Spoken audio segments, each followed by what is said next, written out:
Pitts in the upcoming NFL draft. Yesterday, the Cowboys released a portion of the conversation between the two, and Jerry told Pitts, quote, "Boy, I tell you what, I'm excited to have you come into this league, and man, what a pair-up we could do with old Dak Prescott and some of these guys that we've got out there with options to get you the ball, so we can dream of visions of sugar plums around here."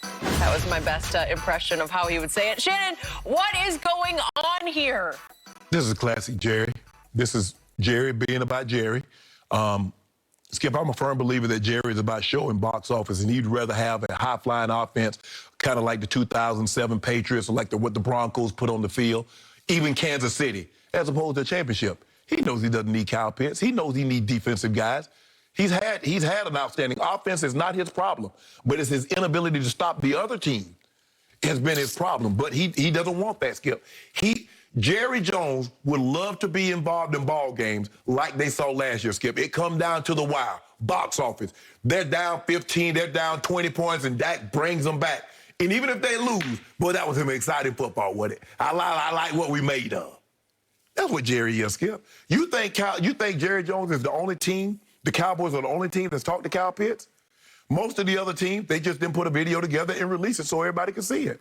Normally what happens, the head coach would speak to him, the general manager, vice president of operations, VP, he would speak to him, and that's it. But this is about Jerry, because Jerry does everything. Jerry's the coach, Jerry's the general manager, Jerry's the VP, so this is what Jerry does. Unfortunately, he's not going to be there at 10. Kyle Pitts is not going to be there at 10. And even if he was, you don't need him. You need defense, Jerry. If Micah Parsons is there, if Pat Surtain II is there, that's what you need. But, hey, Jerry knows, he forgets just how good the defenses were. Skip, I think because you had the triplets. You had the big names. You had Troy. You had Emmett. You had Michael. Skip, you had the headliners on that side of the ball. But you covering them knew how great those defenses were. Those 3 Super Bowl teams, none was outside the top 5 in points allowed. They had Charles Haley. Yeah. They had Skip, they were loaded deep, like they had a rotation. They go Leon Lett, and they go Tony Tolbert. He was very good. Yes. Yeah, I agree. Russell Maryland. They were loaded on the defensive line. And those young linebackers. But Jared's like, but all everybody really talked about, Skip, was the triplets. Michael, Troy, and Emmett. Yep. And that's what Jerry wants. Jerry wants box office. Unfortunately, I can't disagree with much of what you said. Jerry Jones just wears me out as a Cowboy fanatic because he makes it so difficult on his team to succeed because his ego is more important than W's or L's.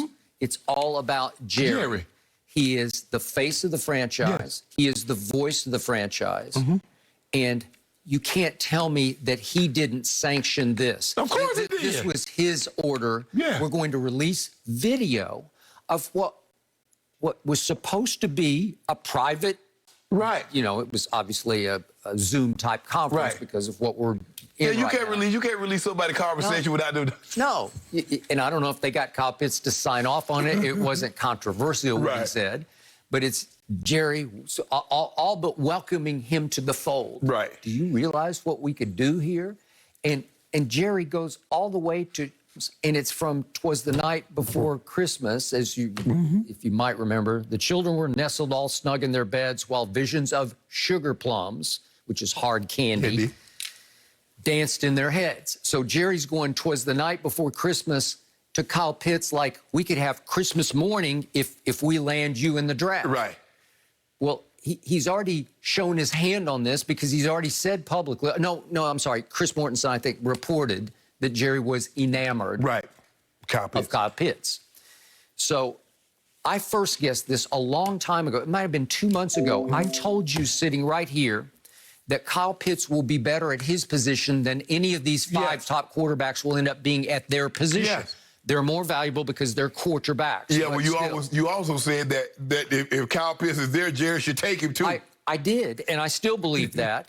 But if you have any hope of Kyle Pitts falling, which he will not do. He's not going to fall. But if you have any hope of him falling to 10, why would you continue to telegraph your love for Kyle Pitts? Because you don't want to send messages that the Cowboys are just sitting on Kyle Pitts, because somebody will talk themselves into taking Kyle Pitts before you.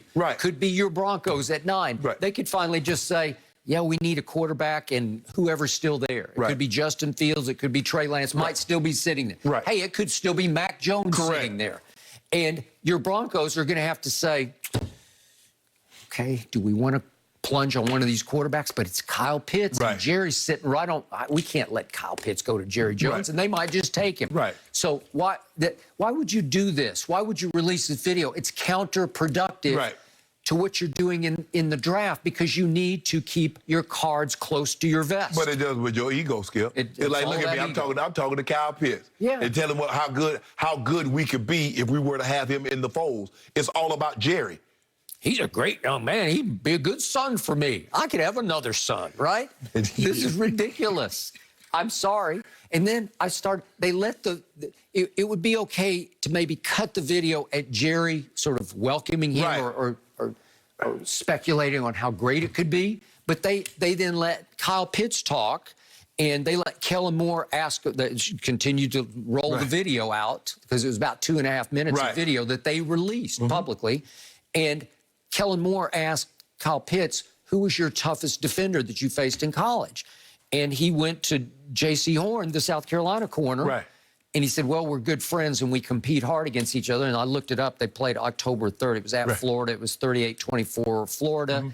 And Kyle Pitts caught 4 for 57. Not one of his bigger games numbers-wise, but 2 went for touchdowns of 15 yards and 4 yards. Well, is Jerry trying to send a message? Is he trying to soften the blow because they've fallen in love with J.C. Horn at 10 instead of Patrick Surtain, who I'm all in on?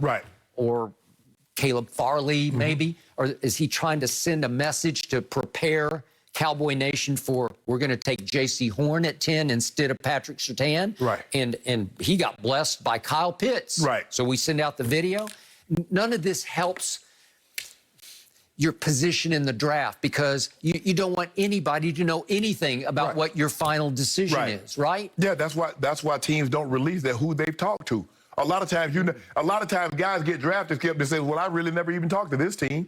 So I'm surprised that I went there, because I never had a conversation. They never, obviously they didn't have the combine this year, but when we had the combine, I didn't go in for a pre-draft, anything like that. So, but this is Jerry. Okay, all right.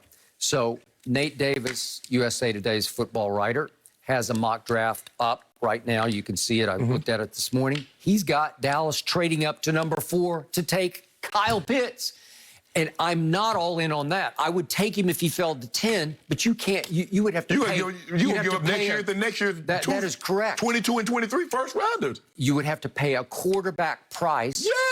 For a kid to go to top 5, to go to 4 to Atlanta, for a kid who does not play quarterback. As much as I love Kyle Pitts, he's going to touch the ball. I don't know. Maybe you throw him 12 targets a game and catch 10 of them.